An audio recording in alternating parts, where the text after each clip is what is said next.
وأرواح العالمين لتراب مقدمه الفداء واللعن الدائمة على أعدائهم أجمعين من يومنا إلى قيام يوم الدين. أما بعد فقد قال الله تبارك وتعالى في محكم كتابه المجيد ومتقن كلامه المبين وقوله الحق. بسم الله الرحمن الرحيم. الحمد لله رب العالمين الرحمن الرحيم مالك يوم الدين. إياك نعبد وإياك نستعين. اهدنا الصراط المستقيم صراط الذين أنعمت عليهم غير المغضوب عليهم ولا الضالين. درود پر محمد اللهم صل على محمد وآل محمد. سرنامہ کلام میں قرآن مجید کے پہلے سورہ فاتحہ کی تلاوت کا شرف حاصل کیا. سورہ فاتحہ کو فاتحہ اسی لیے کہتے ہیں کہ اس سورہ کے ذریعے سے کتاب خدا کا آغاز ہوا ہے. فاتحہ یعنی اسٹارٹ کرنے والے کو کہتے ہیں، آغاز کرنے والی سورہ. بہت فضیلتوں والی سورت ہے جسے ہم سورہ الحمد بھی کہتے ہیں. عجیب بات یہ ہے کہ جب مسلمانوں نے پورے قرآن مجید کی تقسیم بندی کی کہ اسے 30 پاروں میں تقسیم کیا، یہ تقسیم اللہ کے رسول کی طرف سے تو نہیں آئی تھی، خدا کی طرف سے تو نہیں آئی تھی. خدا کی طرف سے تو آیتیں آئی تھی. اللہ کے رسول نے ترتیب دیا تھا سورتوں کی صورت میں. لیکن جو زمانہ ترقی کرتا گیا تو مسلمانوں نے پورے قرآن کو 30 جز میں تقسیم کیا اور پہلے جز سے لے کر آخری جز تک پورے قرآن کو تقسیم کر دیا گیا ایک محتاط اندازے کے مطابق.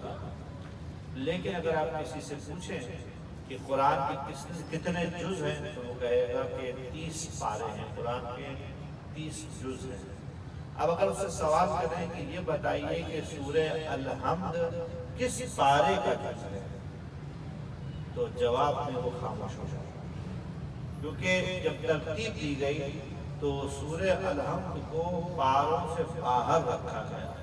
پہلے پارے کا جو آغاز ہوتا ہے الف لام میم، بسم اللہ الرحمن الرحیم، الف لام میم ذالک الکتاب لا ریب فیہ ھدی للمتقین. تو سوال یہ پیدا ہوتا ہے کہ سورہ توحید قرآن میں ہے، قرآن کے 30 جز ہیں، 30 جز ہے. سورہ توحید کس جز میں ہے؟ کسی جز میں نہیں. کیوں ایسا ہے؟ اس لیے کہ یہ سورہ توحید حقیقت میں قرآن مجید کا دیباچہ ہے اور دیباچہ کتاب سے پہلے ہوتا ہے.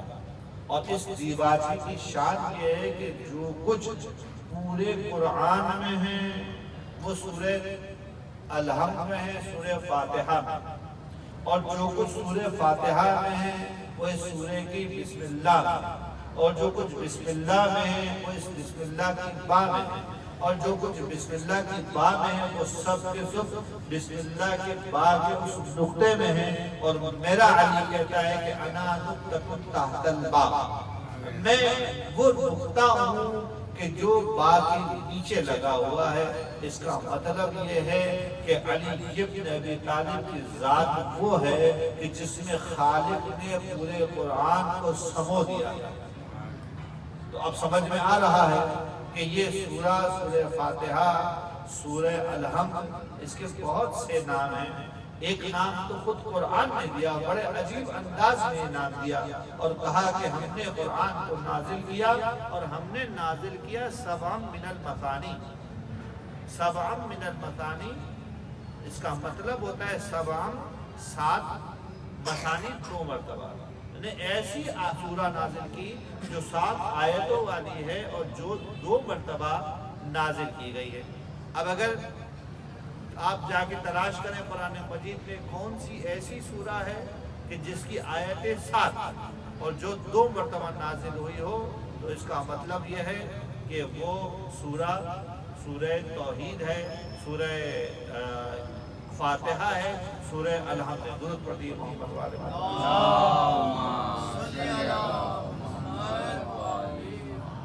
ایک مرتبہ دوبارہ درود پڑھیے۔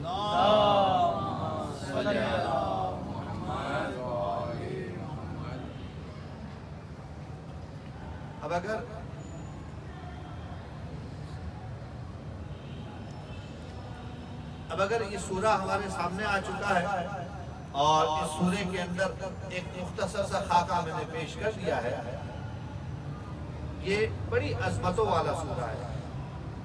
کہا جاتا ہے کہ اس سورے کے ذریعے سے موت کے سوا ہر چیز کا علاج کیا جا سکتا ہے۔ راوی میرے چھٹے امام کی خدمت میں حاضر ہوا اور امام نے اسے کچھ علاج تعلیم دیا۔ کہا کہ دیکھو، جب کبھی تمہیں کوئی بیماری لاحق ہو، کوئی مرض لاحق ہو، تم اپنا گریبان میں اپنا منہ کر کے اس سورے کی تلاوت 7 مرتبہ کرو۔ اپنا گریبان کرو، گریبان میں منہ ڈال کر اس سورے کی تلاوت کو 7 مرتبہ کرو۔ اس کا اثر یہ ہوگا کہ تمہارا مرض چلا جائے، اور اگر اس سے تمہارا مرض نہیں جاتا تو پھر تم ایک کام اور کرو کہ دوبارہ سے اپنے گریبان میں منہ ڈال کر اس سورے کی تلاوت 70 مرتبہ کرو۔ میں ضامن ہوں، میں گارنٹی دیتا ہوں کہ تمہارا مرض برطرف ہو جائے گا۔ عام آدمی، عام طبیب یہ گارنٹی نہیں دے سکتا، لیکن وہی سے جڑے ہوئے جو افراد ہیں، امام جعفر صادق علیہ السلام، وہ یہ گارنٹی دے سکتے ہیں۔ تو پہلی آیت کیا ہے؟ پہلی آیت کہتی ہے کہ بسم اللہ الرحمن الرحیم، آغاز کرتا ہوں اللہ کے نام سے جو رحمان ہے، جو رحیم ہے۔ قرآن مجید میں آغاز کرنے سے پہلے جو الفاظ استعمال کیے جاتے ہیں، بسم اللہ جسے ہم کہتے ہیں، قرآن مجید میں اس کے 3 پیٹرن ذکر کیے ہیں۔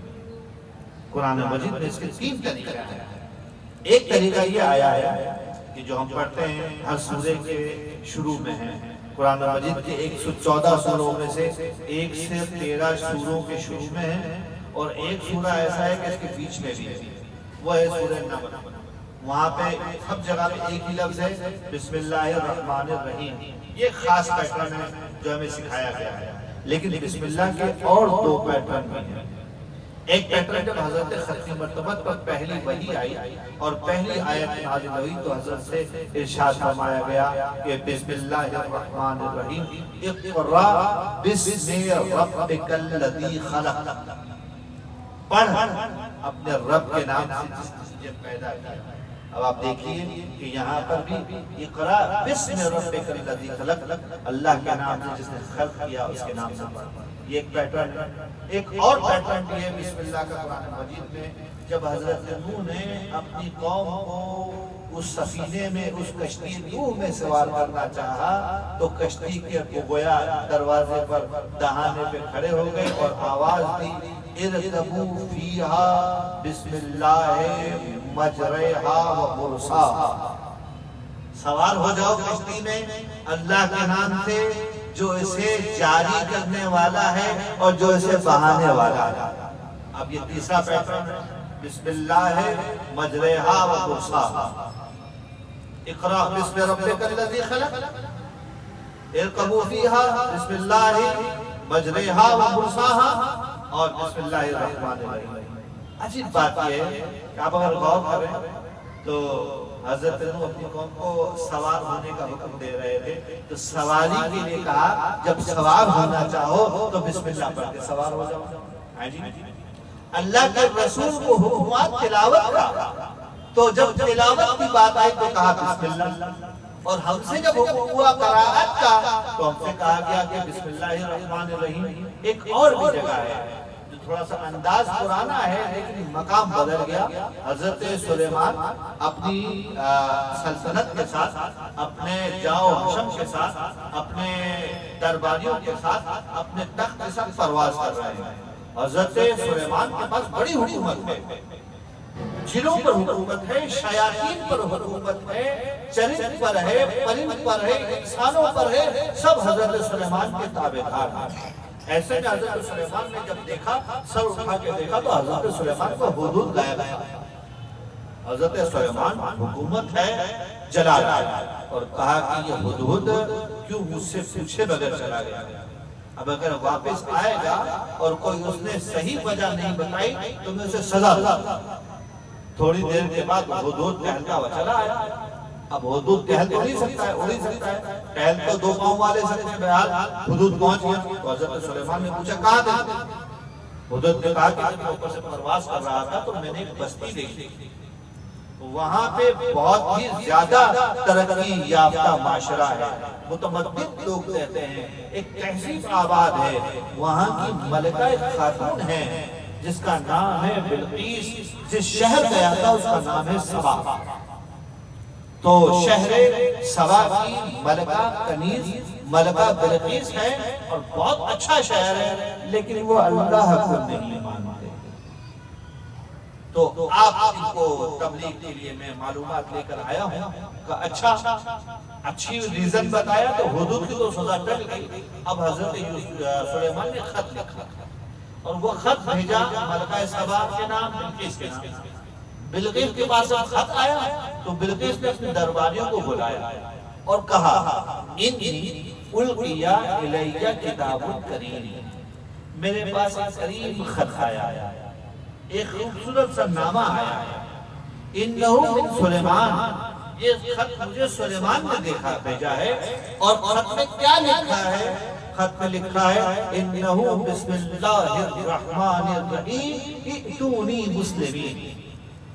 حضرت سلیمان نے ایک کافرہ کو خط لکھا اور خط میں کیا لکھا؟ بسم اللہ الرحمن الرحیم، اور نیچے کیا لکھا؟ میرے پاس مسلمان ہو کر چلے آؤ. تو پیٹرن پتہ چل رہا ہے کہ حضرت سلیمان خط لکھ رہے ہیں، کتابت کر رہے ہیں، اور کتابت کے آغاز میں کیا لکھ رہے ہیں؟ بسم اللہ الرحمن الرحیم. اب لکھنا ہو تو بسم اللہ، پڑھنا ہو تو بسم اللہ، قرات کرنی ہو تو بسم اللہ، کوئی کام کرنا ہو تو بسم اللہ. لہذا کہا گیا کہ روایت میں آیا ہے، میرا نبی ارشاد فرماتا ہے کہ کل امر ذی بال لم یبتدا بالبسملۃ فهو الابتر. کوئی بھی خوبی کا کام، کوئی بھی نیکی کا کام اگر اس کا آغاز بسم اللہ سے نہ کرو تو ادھورا رہ جائے گا. اس کا مطلب کیا ہوا؟ مطلب یہ ہوا کہ بسم اللہ الرحمن الرحیم ہمارے نیکیوں کا انشورنس ہے. بسم اللہ الرحمن الرحیم ہماری نیکیوں کا انشورنس ہے. انشورنس بھی دو طرح کے ہوتے ہیں. اس دنیا میں جو انشورنس ہوتے ہیں وہ کیسے ہوتے ہیں؟ ہم نے کہا کہ آپ فلاں کام کرنا چاہتے ہیں تو کمپنی کہتی ہے کہ آپ کا کام نہیں ہوا تو ہم جرمانہ دیں گے، ہم پے آؤٹ کریں گے. ایسا ہی ہے نا انشورنس. آپ کسی کام کو کرنا چاہتے ہیں، انشور کرواتے ہیں، پیسے دیتے تو کمپنی کیا کہتی ہے؟ اگر کام میں مسئلہ ہو گیا تو ہم اس کا جرمانہ ہم پورا کریں گے. اس میں کام تو پورا نہیں ہوا. خدا کیا کہہ رہا ہے کہ تم چاہتے ہو کہ کام آخر تک پہنچے، بیچ میں اٹکے نہیں، تو اس کا انشورنس یہ ہے کہ بسم اللہ پڑھو، ہم کام کو آخر تک لے کے جائیں گے. بالکل واضح ہو گیا کہ بسم اللہ پڑھنا ایک اچھا عمل ہے. کام کو مکمل کرنا چاہتے ہو، تکمیل پر لے جانا چاہتے ہو تو بسم اللہ پڑھا کرو. لیکن یہ عام لوگوں کے لیے بات ہے، علی کے چاہنے والوں کے لیے بات بدل جاتی ہے. ایک شخص امیر کی خدمت میں آیا اور آنے کے بعد امیر سے علیک سلیک کے بعد گفتگو کے بعد امیر نے جب بیٹھنے کی اجازت دی تو اس نے بیٹھنا چاہا. تو جس چیز پر بیٹھنا چاہا تخت پر بیٹھنے کی وجہ سے تخت الٹا تو خود بھی الٹا اور الٹ کر دونوں گر پڑے اور جناب علی وہ شخص ہو گیا زخمی، ماتھے سے خون رس رہا تھا. کہا کہ جب مجھے گرا ہوا دیکھا تو امیر کھڑی اٹھے قریب آئے، مجھے اٹھایا، اپنی مسند پر مجھے بٹھایا اور میرے زخم کو دھویا اور صاف کرتے جاتے تھے، اور زبان سے ایک جملہ ادا کیا اور کہا کہ تمام تعریفیں اس اللہ کے لیے ہیں جو ہمارے چاہنے والوں کو ان کے گناہوں کی سزا اس دنیا میں دیتا ہے۔ جب مولا یہ بات کہہ رہے تھے، اس بیچ میں میرا زخم تو صحیح ہو گیا، درد تو میں بھول گیا، لیکن مولا سے ایک سوال کیا، آقا آپ نے فرمایا، بالکل صحیح فرمایا کہ آپ کے چاہنے والوں کو ان کے گناہوں کی سزا اس دنیا میں مل جاتی ہے، لیکن مولا اتنا احسان فرمائیے کہ اس وقت میں نے وہ کون سا گناہ کیا تھا جس کی سزا یہ ملی کہ میں گر گیا اور زخمی ہو گیا؟ کہا کہ جب تم نے بیٹھنا چاہا تو تم نے بسم اللہ نہیں پڑھی۔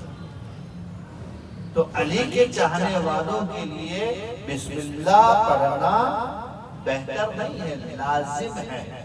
ایسا ہوتا ہے مثال کے طور پر اچھلنا، بچہ اچھلے تو کوئی عیب نہیں، لیکن کوئی 70 سال کا انسان اچھلے تو کہیں گے کہ حضور کیا ہو گیا، طبیعت ٹھیک ہے، یہ آپ کی شان کے مطابق نہیں ہے، آپ کو یہ کام نہیں کرنا چاہیے، اتنا آپ کا کام نہیں ہے۔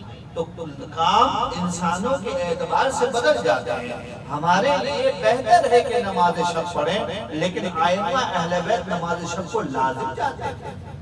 تو عام انسانوں کے لیے بسم اللہ کا پڑھنا بہتر ہے، لیکن علی کے چاہنے والوں کے لیے نیک کاموں سے پہلے بسم اللہ کا پڑھنا لازم ہے، کیونکہ بسم اللہ سے کیا ہوگا، کام تمہارا تکمیل ہو جائے گا۔ اور علی کا چاہنے والا بسم اللہ کیوں نہ پڑھے، کیونکہ اسے علی سے بڑی محبت ہے۔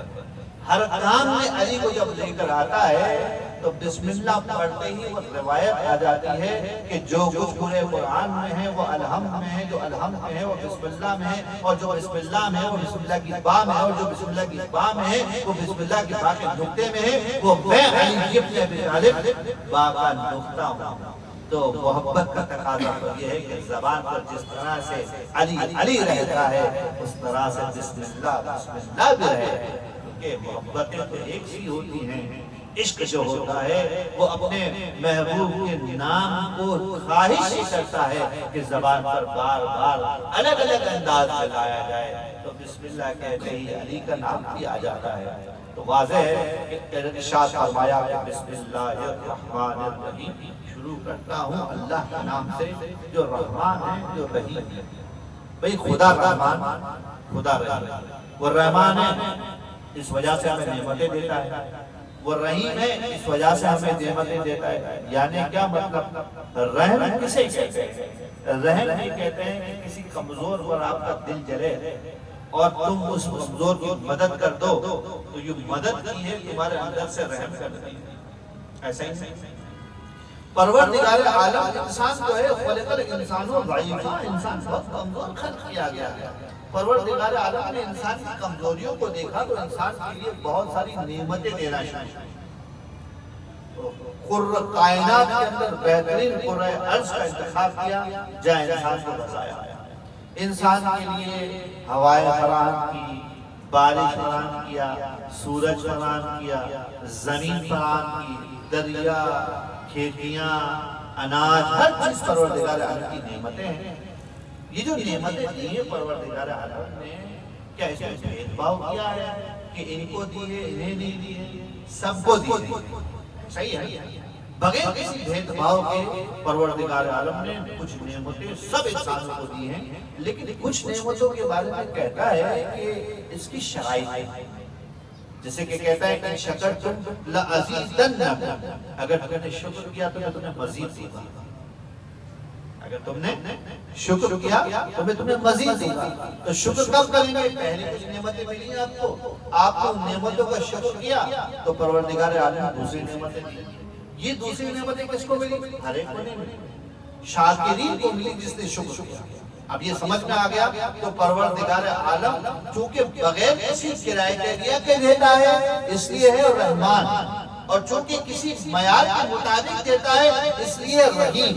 پروردگار عالم اس دنیا میں ہر ایک کو نعمتیں دیتا ہے بغیر کسی کرائیٹیریا کے، لیکن روز جزا پروردگار عالم توحید کا کلمہ پڑھنے والوں کو، رسول کا اقرار کرنے والوں کو، ولایت علی بن ابی طالب کا بلا فصل ماننے والوں کو جنت کی وادیوں کی طرف بھیجے گا، تو وہ بھی اللہ کی نعمت ہے۔ اس دنیا میں بھی اللہ کی نعمت ہے، اس دنیا میں جو نعمتیں دیتا ہے اس لیے کہ وہ رحمان ہے، اس دنیا میں آخرت میں جو نعمتیں دے گا اس لیے کہ وہ رحیم ہے۔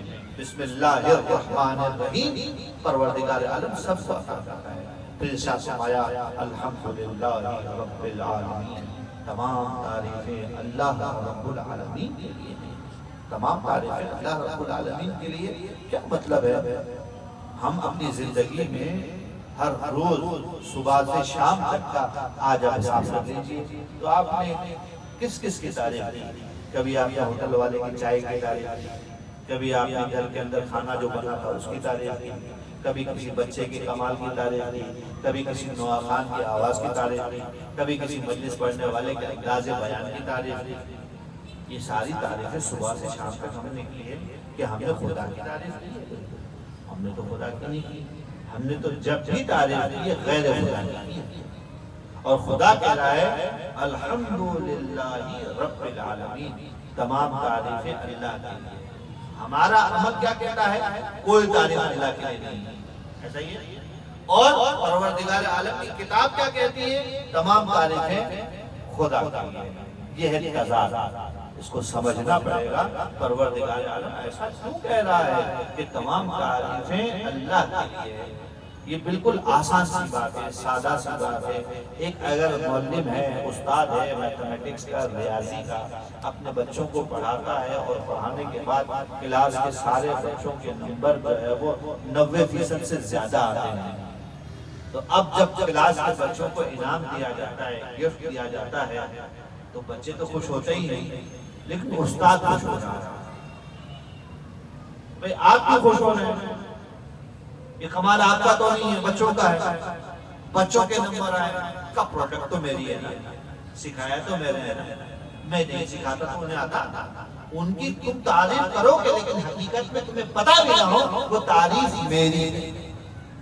تم تعریف بچوں کی کر رہے ہو لیکن حقیقت میں وہ تعریف میری تعریف ہے، کیونکہ وہ بچے میرے کمال کی وجہ سے اس تعریف کے قابل ہوئے ہیں۔ اب اگر روئے زمین پر کائنات میں کسی جگہ کسی چیز کی تعریف ہوتی ہے، جب ابھی آپ باد صبا کی تعریف کرتے ہیں تو باد صبا کی تعریف نہیں ہے بلکہ وہ خالق کی تعریف ہے۔ کبھی آپ چاند کی تعریف کرتے ہیں تو چاند کی تعریف نہیں ہے بلکہ چاند کے خالق کی تعریف ہے۔ کبھی آپ کسی انسان کی تعریف کرتے ہیں تو اس انسان کے خالق کی تعریف ہے۔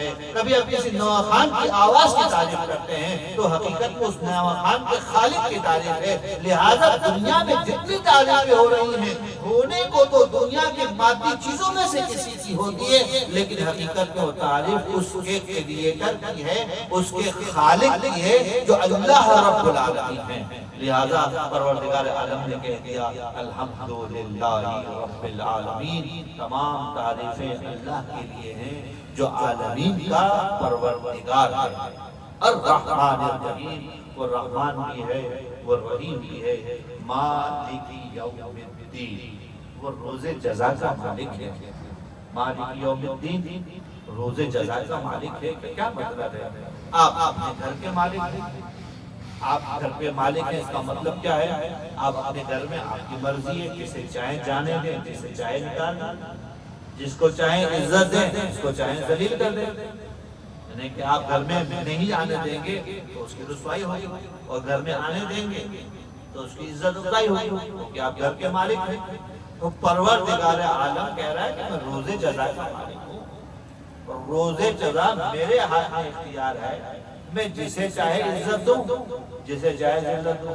اب یہ پروردگار ہے، اس کا مطلب کیا ہے؟ اس کا معنی یہ ہے کہ پروردگار عالم ہو سکتا ہے کہ کسی گناہگار کو جنت بھیج دے، روز جزا کا مالک ہے نا، غلط تو نہیں کرے گا۔ لیکن اگر یہ پروردگار کسی نیکوکار کو جہنم میں بھیج دے تو کر تو سکتا ہے وہ، لیکن کرے گا نہیں، کیونکہ وہ مالک بھی ہے، وہ عادل بھی ہے۔ اور عدالت کا تقاضا یہ ہے کہ وہ ظلم نہیں کرتا کسی سے، لہذا پروردگار عالم کے ہاتھ میں قیامت کا اختیار ہے، وہ جو چاہے کر سکتا ہے، لہذا ہر انسان کو پروردگار عالم سے امید لگانی چاہیے کہ اگرچہ کہ میں گناہگار ہوں لیکن فضل خدا مجھے ملے گا تو میں جنت کا راہی ہو جاؤں گا، مولا علی کے جوار میں چلا جاؤں گا، امام حسین کا ساتھی بن جاؤں گا، ان کے خیمے میں جا کے بیٹھوں گا، ان سے جا کے گفتگو کروں گا کہ ہر انسان کو امید لگا سکتا اور روز جزا کا مالک ہے۔ اب آپ مجھے بتائیے، ہم نے کیا کہا؟ الحمدللہ رب العالمین الرحمن الرحیم مالک یوم الدین۔ اس سے پہلے بسم اللہ کی آیت، یہ 4 آیتیں ہم نے پڑھی، بسم اللہ الرحمن الرحیم الحمدللہ رب العالمین الرحمن الرحیم مالک یوم الدین۔ اس 4 آیتوں میں گفتگو کرنے والا، یعنی کہ میں اگر تلاوت کر رہا ہوں تو گفتگو میں کر رہا ہوں، اور آپ تلاوت کر رہے ہیں تو گفتگو آپ کر رہے ہیں، تو آپ کس سے بات کر رہے ہیں یہ تو بتائیے، میں کس سے بات کر رہا ہوں؟ اللہ سے بات کر رہا ہوں یا اللہ کے بارے میں بات کر رہا ہوں؟ تمام تعریفیں اللہ کے لیے ہیں، وہ رحمان و رحیم ہے، وہ روز جزا کا مالک ہے۔ کس کے بارے میں بات ہو رہی ہے؟ اللہ کے بارے میں بات ہو رہی ہے یا اللہ سے بات ہو رہی ہے؟ واضح ہے کہ اللہ سے نہیں ہو رہی ہے بلکہ اللہ کے بارے میں ہو رہی ہے، تو کس سے بات کر رہے ہیں؟ تھوڑی تھوڑی کوئی بات کا انداز بدل دیجیے، سوچئے کہ آپ یہ گفتگو کر رہے ہیں حضرت ختم مرتبت کے سامنے، اللہ کے ساتھ، رسول کے ساتھ اللہ گفتگو ہیں، اور کہہ رہے ہیں کہ یا رسول اللہ شروع کرتا ہوں اللہ کے نام سے، تمام تعریفیں اللہ کے لیے ہیں، وہ رحمان و رحیم ہے، وہ روز جزا کا مالک ہے۔ اب تو سینس بن رہا ہے، معنی پیدا ہو رہا ہے کہ گویا گفتگو کرنے والا گفتگو کر رہا ہے، اللہ کے رسول سے گفتگو کر رہا ہے اور تعریف اللہ کی کر رہا ہے۔ گفتگو اللہ کے رسول سے ہو رہی ہے اور گفتگو اللہ کے بارے میں ہو رہی ہے۔ اللہ سے بات نہیں ہو رہی بلکہ اللہ کے بارے میں بات ہو رہی ہے۔ ایسا ہی ہے، جب اللہ کے بارے میں بات ہو رہی ہے تو کہا گیا ہے کہ یہ سورہ حقیقت میں سورہ علم خالق اور مخلوق کے درمیان گفتگو ہے۔ یہاں تک تو گفتگو خالق اور مخلوق کے درمیان ہوئی نہیں، بلکہ گفتگو تو کس کے درمیان ہوئی ہے؟ گویا ہمارے درمیان اور اللہ کے رسول کے درمیان ہوئی ہے، گویا ہمارے درمیان اور حضرت امیر المومنین کے درمیان گفتگو ہوئی ہے۔ اللہ سے تو بات ہی نہیں ہوئی، اس لیے کہ اللہ کی ذات اتنی بلند و اعلیٰ ہے کہ ہر ایک کو خدا سے بات کرنے کی اجازت نہیں ملتی۔ کچھ کوالٹیز پیدا کرو، کچھ کمال پیدا کرو، جب تمہیں کمال آ جائے گا تو تمہیں اجازت ملے گی کہ خدا سے بات کرو۔ 4 آیتوں تک ہمارے پاس کمال نہیں تھا، لیکن جب ہم نے کہہ دیا کہ اللہ کے نام سے شروع کرتے ہیں، جب کہہ دیا کہ تمام تعریفیں اللہ کے لیے ہیں، جب کہہ دیا کہ وہ رحمان و رحیم ہے، جب کہہ دیا کہ وہ روز جزا کا مالک ہے، تو گویا اجازت مل گئی ہے، اب تم اللہ سے ڈائریکٹ گفتگو کر سکتے ہو۔ لہذا قرآن نے کہا ایاک نعبد و ایاک نستعین، اے پروردگار ہم تیری عبادت کرتے ہیں اور تجھی سے مدد مانگتے ہیں۔ ایاک نعبد و ایاک نستعین، تیری عبادت کرتے ہیں اور تجھ سے مدد مانگتے ہیں۔ اب انداز گفتگو بدل گیا، اب اللہ کے بارے میں بات نہیں ہو رہی بلکہ اب اللہ سے ڈائریکٹ بات ہو رہی ہے۔ تو اب اللہ سے بات ہوئی تو کیا کہا؟ کہا کہ اللہ ہم تیرے بندے ہیں، تیری بارگاہ میں حاضر ہیں، تیرے غلام ہیں، تو جیسے چاہے ہمیں ٹریٹ کر کہ ہم بندے ہیں۔ وَإِيَّاكَ نَعْبُدُ وَإِيَّاكَ نَسْتَعِينُ، اور خدا ہم تجھی سے مدد مانگتے ہیں۔ دنیا والے یہ کہتے ہیں کہ تم علی کے ماننے والے جو بار بار کہتے ہو یا علی مدد، بات بات پہ کہتے ہو نا یا علی مدد، یہ یا علی مدد اس آیت کے خلاف ہے۔ آیت کیا کہہ رہی ہے؟ آیت کہہ رہی ہے کہ ہم تیری ہی عبادت کرتے ہیں اور تجھی سے مدد مانگتے ہیں۔ جب اللہ ہی سے مدد مانگتے ہو تو غیر خدا سے یا علی مدد کیوں کہتے ہو؟ دنیا والے اعتراض کرتے ہیں۔ کیوں اعتراض کرتے ہیں؟ اس لیے یہ اعتراض کرتے ہیں کہ انہوں نے علی کو اپنے والوں کی طرح سمجھ لیا۔ وہ یہ سمجھتے ہیں کہ جس طرح ہم نے ان کو بتایا تو تم نے علی کو بنایا، ہم نے علی کو علی نہیں بنایا، ہم نے علی کو علی نہیں بنایا، تم نے ان کو جو بنانا تھا وہ تمہارا کام ہے، اور تم آج بھی غلطی کر رہے ہو اور آج بھی یہ سمجھ رہے ہو کہ علی ان کی طرح سے نہیں، علی اور ان میں بڑا فرق ہے۔ علی کی ذات تو وہ ہے کہ اللہ کا رسول ان کے بارے میں فرماتا ہے کہ علی مال حق والحق مال حق، علی یدور حیث دار، علی حق کے ساتھ ہے، حق علی کے ساتھ ہے، علی جہاں گھومیں گے حق وہیں گھوم جائے گا۔ جب ایسا ہے، ایسے حالات میں اب اگر میں علی سے مدد مانگوں تو بالکل ایسا ہے جیسے میں نے خدا سے مدد مانگی، کیونکہ میں علی کو خدا سے الگ کر کے نہیں دیکھتا، میں علی کو جب دیکھتا ہوں تو ولی اللہ دیکھتا ہوں، اللہ کا نمائندہ دیکھتا ہوں۔ اب میری رسائی جب خدا تک نہ ہو اور میرا عشق علی کے ساتھ ہو تو میں کہوں یا اللہ مدد اور میں کہوں یا علی مدد، کچھ فرق نہیں پڑتا، کیونکہ بات دونوں صورت میں جو مدد مانگی ہے، جو میں نے خواہش کی ہے، وہ اپنے پروردگار عالم سے کی ہے۔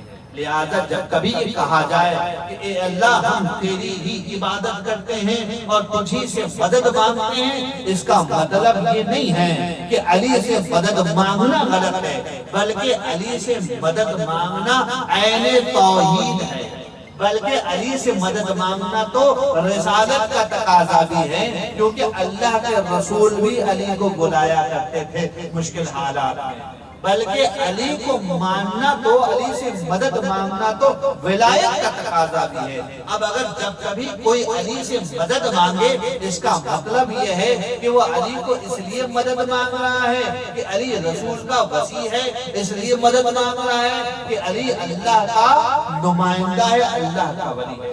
لہذا کوئی یہ نہ کہے کہ جب تم یا علی مدد کہتے ہو تو غیر خدا کے پاس جاتے ہو، یہ تمہارا گمان ہے۔ حق کے مطلب یہ ہے، حقیقت یہ ہے کہ ہم جب بھی علی سے مدد مانگتے ہیں، وہ مدد صرف علی سے نہیں ہوتی، بلکہ علی کے پاس جو طاقتیں ہیں، جو ولایت ہے، وہ خدا ہی کی تو دی ہوئی ہے۔ جب خدا کی دی ہوئی ہے اور خدا ہی کا نمائندہ ہے تو اس کا مطلب یہ ہے کہ ہم نے اللہ ہی سے مدد مانگی ہے۔ ایاک نعبد و ایاک نستعین اہدنا الصراط المستقیم۔ اے پروردگار عالم، تو ہمیں دنیا والوں نے ترجمہ کیا ترجمہ کیا؟ اے پروردگار عالم، تو ہمیں سیدھا راستہ دکھا۔ اب چونکہ در اہل بیت سے دور تھے تو اپنی مرضی کے ترجمے کر دیے، اگر تھوڑا سا شعور ہوتا، تھوڑی سی عقل مندی ہوتی تو وہ غور کرتے۔ درود پڑھیں محمد والے محمد کی شان۔ تھوڑا سی جگہ بنا میں بہانے کے لیے آگے آپ لوگ تھوڑا آگے آگے۔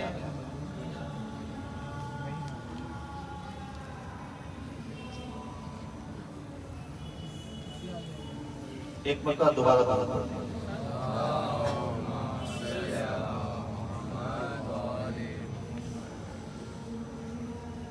اگر وہ کچھ غور کرتے ہیں تو سمجھ جاتے کہ ہم نے ترجمہ ہی غلط کیا ہے۔ کیوں؟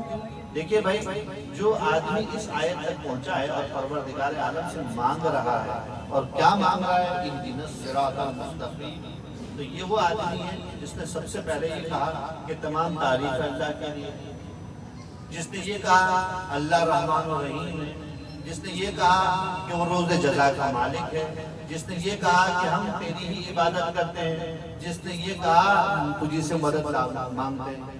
اب کیا بچے کی جان لوگے؟ پورا تو ایمان پورا ہو گیا، صراط مستقیم پہ آ چکا ہے، خدا کو مان رہا ہے، اب اس کے بعد آ کے کہو کہ خدا کو مجھے سیدھا راستہ دکھا، یہ تو بالکل سیدھے راستے پر ہے۔ خدا کو مان رہا ہے، خدا کی اعتقاد رکھتا ہے، خدا کو ولی مان، خدا کو عبادت کے قابل مان رہا ہے، اسی سے مدد طلب کر رہا ہے، رحمان مان رہا ہے، رحیم مان رہا ہے، جزا کا مالک مان رہا ہے۔ تم نے ابھی آیتوں پر غور نہیں کیا، اگر تم آیتوں پر غور کہتے تو تم یہ ترجمہ نہ کرتے۔ ترجمہ تو وہ ہے جو اہل بیت نے ہمیں سکھایا، ترجمہ یہ ہے اے پروردگار تو نے اتنا کرم کیا کہ مجھے تجھے یہ بات سکھلا دی کہ تو تمام تعریفیں تیری ہیں، تو رحمان و رحیم ہے، تو روز جزا کا مالک ہے، ہم تیری ہی عبادت کرتے ہیں، ہم تیری تجھی سے مدد مانگتے ہیں۔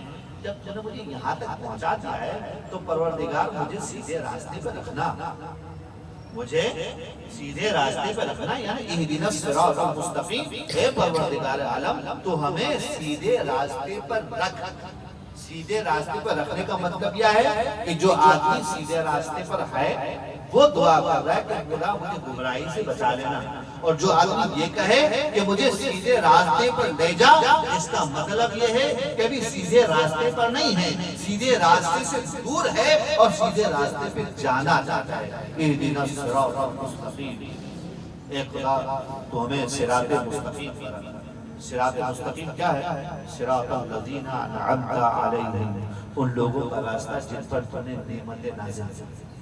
دیکھیں بھائی، ایک راستہ وہ ہے جو جس سے آپ اپنے گھر جاتے ہیں تو آپ کیا کہتے ہیں؟ میں اپنے راستے جا رہا ہوں۔ ایک راستہ وہ ہے جس سے آپ مسجد جاتے ہیں تو کہتے ہیں کہ میں خوجہ مسجد کے راستے جا رہا ہوں۔ ایک آپ کے دوست کے گھر کا راستہ ہے، آپ کہتے ہیں کہ میں اس کے راستے جا رہا ہوں۔ تو کیا ان لوگوں نے راستہ خود بنایا ہے؟ خرید کے آئے ہیں؟ ان کا راستہ کہاں سے ہو گیا؟ ہم تو صرف آتے جاتے ہیں یہاں سے، ہم تو استعمال کرتے ہیں، کنزیومر ہے۔ کنزیومر مالک کیسے بن سکتا ہے؟ یہ راستے ضرور ہم اس پہ چلتے ہیں لیکن یہ ہمارے راستے نہیں۔ ایک نسبت یہ ہوتی ہے، اور ایک نسبت یہ ہوتی ہے کہ ایک آدمی کے پاس پیسہ ہے، زمین بہت بڑی ہے، اس نے اپنا راستہ خود بنایا ہے، خود پیسہ خرچ کیا ہے، خود اپنے راستے کو بنایا ہے۔ وہ کہے کہ یہ میرا راستہ ہے تو اچھا بھی لگتا ہے، اس کا راستہ ہے۔ اب میں جس راستے سے آتا جاتا ہوں یہ میرا راستہ ہے، اچھا لگتا ہے۔ اب یہ بتائیے، صراط الذین انعمت علیہم، ان لوگوں کا راستہ جن پر اللہ تعالیٰ نے نعمتیں نازل کی، وہ کون ہے معلوم ہے؟ وہ علی ابن ابی طالب کی ذات ہے۔ اللہ کی نعمت کس پر نازل ہوئی؟ علی ابن ابی طالب، یعنی کیا مطلب؟ علی ابن ابی طالب کا راستہ۔ تو کیا وہ علی کسی اور نے راستہ بنایا تھا اور علی اس پہ چلتے ہیں یا نہیں؟ جب علی چلتے ہیں تو راستہ خود بخود بنتا چلا جاتا ہے۔ طے شدہ بات ہے کہ علی ہادی ہے، علی رہبر ہے، علی رہنما ہے، اور اس کا معاملہ یہ ہے کہ حق اس کے ساتھ ہے، وہ حق کے ساتھ ہے، جہاں مڑتا ہے وہاں حق مڑ جاتا ہے۔ تو اس کا مطلب یہ ہے کہ جس طرف علی کی صفت ہوتی ہے، جس طرف علی کے قدم بڑھتے ہیں، وہاں راستہ بنتا چلا جاتا ہے، وہاں راستہ بنتا چلا جاتا ہے۔ لہٰذا ہم کہتے ہیں اے پروردگار عالم تو ہمیں ان لوگوں کے راستے پر چلا جن پر تو نے نعمتیں نازل کی، یعنی کہ علی کا راستہ کون سا راستہ ہے؟ حق کا سیدھا راستہ ہے، علی کا راستہ ہے، کیونکہ علی کے راستے کو جو مانے تو ماننے کا مقام یہ ہے کہ راستہ ایسا نہیں ہے کہ کوئی چلا تھا تو علی اس پر چلے ہیں، بلکہ مطلب یہ ہے ابھی تک کوئی نہیں چلا تھا، علی نے راستہ بنایا۔ اب اگر راستے کی بات سمجھ میں آ جائے تو شاید میں وہ روایت میں پڑھ چکا ہوں کئی مرتبہ کہ میرے حسین کے بارے میں روایت کہتی ہے کہ ان الحضرت ختم مرتبہ نے ارشاد فرمایا کہ ان الحسین مصباح الہدی و سفینۃ النجات، حسین ہدایت کا روشن مینار ہے، ایسا ہی ہے، اور حسین کیا ہے؟ سفینہ نجات۔ کیا مطلب ہے؟ دو حال سے خالی نہیں ہے، یا تو تم حسین کے ساتھ ہو یا حسین سے الگ ہو۔ اگر تم حسین سے الگ ہو اس کا مطلب ہے تم حسین سے دور ہو۔ جب دور ہو تو تمہیں دور سے حسین نظر آ رہا ہے، تمہیں دور سے حسین نظر آ رہا ہے، بس جہاں سے حسین نظر آ رہا ہے تمہیں راستہ دکھا رہا ہے، تم اس بات کو پکڑ لو جہاں حسین کا نور نظر آ رہا ہے، جس جگہ پہ حسین ہے، حسین تم کو راستہ دکھا رہا ہے کہ میری طرف چلے آؤ، تم میری طرف چلے آؤ گے تمہیں راستہ مل جائے گا۔ اور جب حسین تک پہنچ گئے اور حسین سے مل گئے تو اب تمہارے لیے راستے کا معنی ختم ہو گیا ہے، اب تمہارے لیے راستے کا معنی ختم ہو گیا ہے، کیونکہ حسین کی منزل جہاں ہے تمہاری منزل بھی وہاں ہے۔ حسین کیا ہے؟ حسین حقیقت میں سفینہ نجات ہے اور نجات دلانے والے ہیں۔ بالکل واضح ہو گئی بات کہ مولا حسین کے ساتھ جڑے ہوئے ہو تو سفینے میں ہو۔ اب تمہیں منزل کا سوچنا چھوڑو، اب تم حسین پہ توجہ رکھو، منزل انشورڈ، حسین کے ساتھ ہو تو منزل بھول جاؤ، تمہیں منزل کی ضرورت نہیں ہے، کیونکہ تمہیں راہبر مل گیا ہے، تمہیں رہنما مل گیا ہے۔ یہ وہ ہے کہ جو تمہیں خدا تک ملا کر چھوڑے گا، تمہیں گم نہیں ہونے دے گا۔ اب اگر یہ بات آ گئی سمجھ میں تو آیت مکمل کر دیتا ہوں، گفتگو ختم کہ اہدنا الصراط المستقیم، اے پروردگار تو ہمیں صراط مستقیم کی ہدایت فرما۔ اس صراط مستقیم پر کون سا راستہ؟ صراط الذین انعمت علیہم، ان لوگوں کا راستہ جن پر تم نے نعمتیں نازل کی، غیر المغضوب علیہم ولا الضالین، ان لوگوں کا راستہ نہیں کہ جن پر تو غضبناک ہو، اور نہ ان لوگوں کا راستہ جن جو گمراہ ہے۔ آپ جا کے دیکھ لیجیے تاریخ میں کون ہے کہ جن پر اللہ غضبناک ہوا۔ اگر آپ کو مل جائے ایسا آدمی کہ جس پر اللہ غضبناک ہوا تو اس سے تو دور رہیے، کیونکہ اس کا راستہ حق کا راستہ نہیں۔ اب تاریخ کا مطالعہ کیجیے، تاریخ کیا کہتی ہے؟ تاریخ یہ کہتی ہے کہ حضرت نے ارشاد فرمایا فاطمہ تو بضعۃ منی، فاطمہ میرا ٹکڑا ہے، فاطمہ میرا ٹکڑا ہے، فمن آذا فقد آذانی، جس نے فاطمہ کو اذیت دی اس نے مجھے اذیت دی، ومن آذانی فقد آذا اللہ، اور جس نے مجھے اذیت دی اس نے اللہ کو اذیت دی، اور جس نے اللہ کو اذیت دی اللہ اس پر غضبناک۔ اب تاریخ کا مطالعہ کریں کون ہے جس نے فاطمہ کو اذیت دی، وہی ہے مغضوب علیہ۔ جن لوگوں نے جناب سیدہ کو اذیت دی وہ سب کے سب مغضوب علیہ میں، ان کے راستے سے دور رہنا ہی تمہاری منزل ہے، ان سے جتنا دور رہ سکتے ہو رہو۔ اور یہی لوگ تھے کہ انہی کے پیروکاروں میں مدینہ میں اہل بیت کے گھرانے کے لیے زندگی تنگ تنگ، یہاں تک کہ مولا حسین کو مدینہ چھوڑنا، مدینہ چھوڑ کر مکہ ہے، مکہ میں بھی زندگی تنگ ہوئی، مکہ کے احترام کی خاطر مولا حسین سے مکہ چھوڑا، مکہ سے سفر چل رہا ہے نا، مکہ سے کوفہ کی طرف روانہ ہوئے، لیکن منزل تمام ہوئی کربلا، اور کربلا میں شہادت کے بعد یہ لٹا ہوا قافلہ اب تو کوئی والی و وارث بچا نہیں، تو کبھی کوفہ سے کربلا سے کوفہ کے راستوں اور کبھی کوفہ سے شام کے راستوں۔ سفر کا مہینہ شروع ہو گیا، پہلے سفر کو یہ لٹا ہوا قافلہ شام پہنچا، اور شام جب پہنچا تو شام پہنچنے کی کیفیت یہ تھی کہ جب وہ شام کے قریب پہنچے تو دروازے پر روک لیا گیا، یزید تک خبر پہنچائی کہ حسین کا گھرانہ آ چکا ہے، اندر آنے کی اجازت دی جائے۔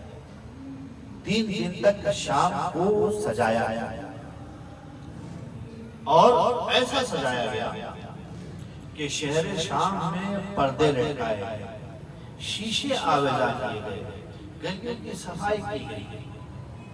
ایک راوی کہتا ہے کہ میں حج کے واپسی کے سفر سے شام سے گزر رہا تھا، میں جب شام کے قریب پہنچا اور شام دیکھا تو بڑا آباد شہر تھا، کھیت لہلاتے ہوئے،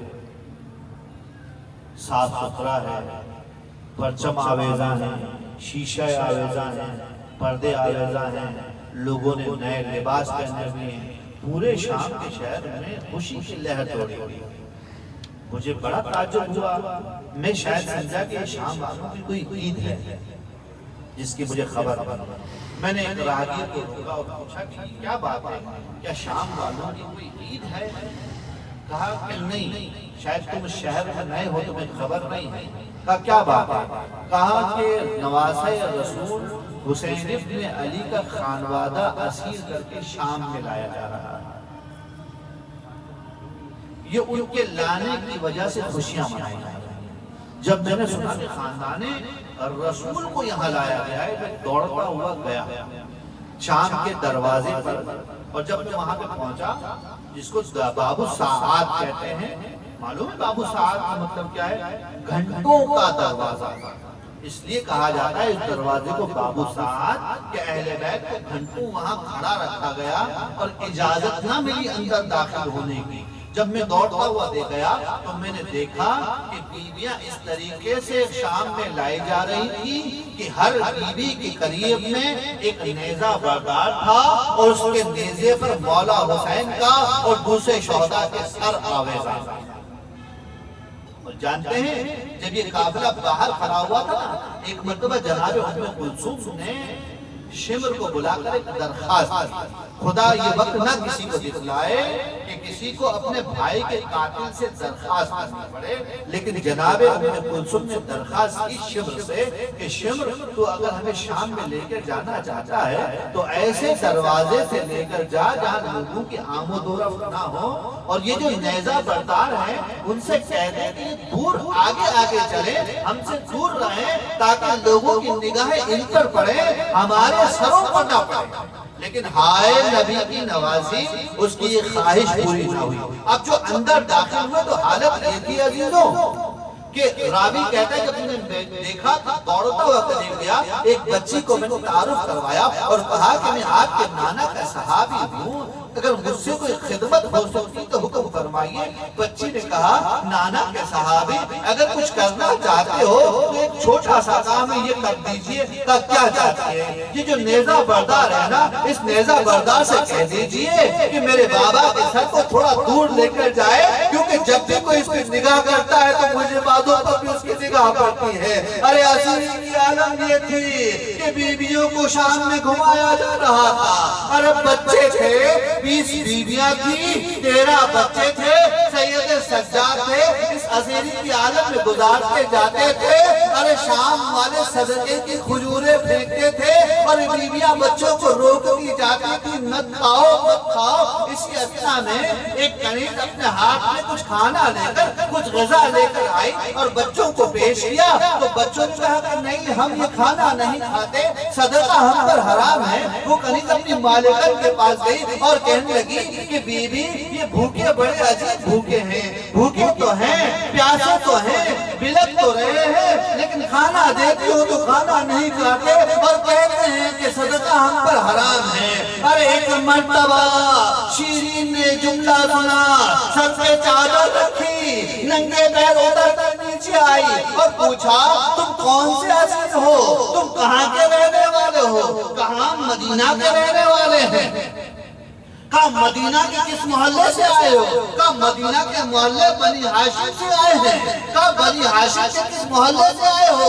ارے ہم حسین کے گھر سے آئے ہیں. ایک مرتبہ شیرین نے خبر سنی اور کہا کہ بی بی میں ایک زمانے میں مدینہ میں رہتی تھی، اپنے آقا کی زیارت کے بعد میں شام آ گئی. میں نے نظر مانی تھی کہ جب تک مجھے آقا کی زیارت نصیب نہ ہوگی میں فقراء کو کھانا دوں گی، اسیروں کو کھانا دوں گی. میرے کھانا دیجئے اور نوش فرمائیے. ایک مرتبہ جناب زینب نے سر کو اٹھایا اور کہا شیرین پہچانا نہیں؟ ارے میں زینب ہوں. اور دیکھ آج خدا نے تیری نظر پوری کر لی اور ہاتھ کا اشارہ کیا، دیکھ میرا حسین اس کی زیارت کر لے.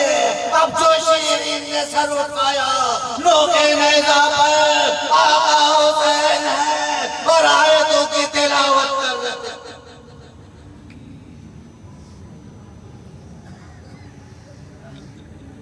سیعلم الذین ظلموا ای منقلب ینقلبون. ماتم حسین.